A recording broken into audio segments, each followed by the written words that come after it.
Dylan, you obviously looked a little banged up in the second half against Mississippi State. Just how much mental toughness does it take in that moment to get through that game? This is what I signed my name on the line for, when I came out of high school. So I think you just have to be real with yourself, and if you can go, be honest with your coaches and be honest with yourself. So I feel like I was able to go, and, I communicated, and, I played through it. Dylan, what have you seen from Peyton Lewis in practice to be able to get in games like he is? I know he was held back a little bit with some injuries in the spring, but what's he done to be able to make an impact like he's been lately? I think just the attention to detail. He's willing to learn. Still kind of figuring it all out. But the want to is there. He shows the effort in practice and in the meeting room. So he'll continue to grow and get better. Dylan, I imagine you're probably frustrated with the fumbles the last 3 games. Looked like you were pretty upset about the one the other night. What are you have to try to do anything differently to try to cut those down? Is it just being more aware during the game? What do you kind of have to do to get that stopped? Just, each one of those are different situations. It's just kind of look at the film, you're seeing what you could do better, just taking the ball away, not letting it be exposed. But, yeah, we'll get that right.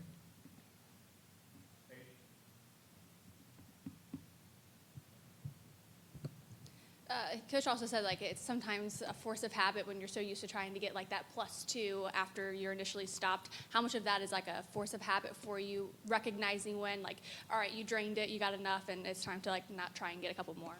Yeah, I think that's just a natural instinct to, fight for extra yards. And, obviously, the longer you're up, the more people, can be exposed to the ball. But it's just having little details that if I am going to drop the shoulder, just take the ball away, so they, people won't be able to hit the ball. But, we'll get those details right, and, I'll continue to play hard.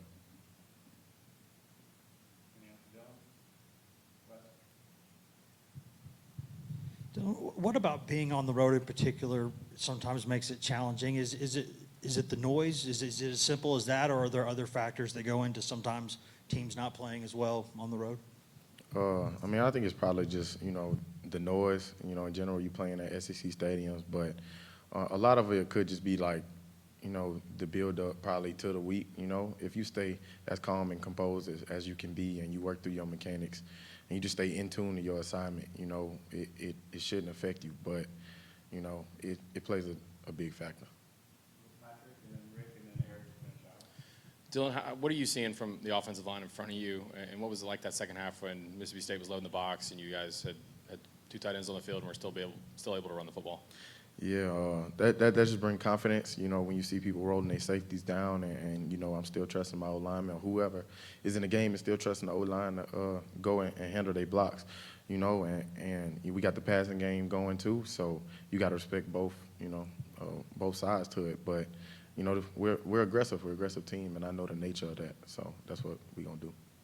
Dylan, maybe not quite the same as years past, but what are you seeing from this Georgia defense?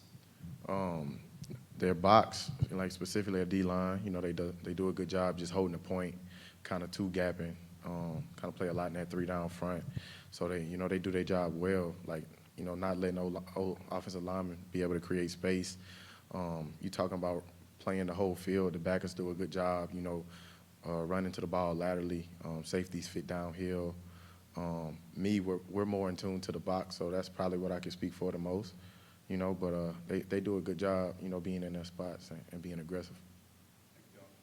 Thank y'all.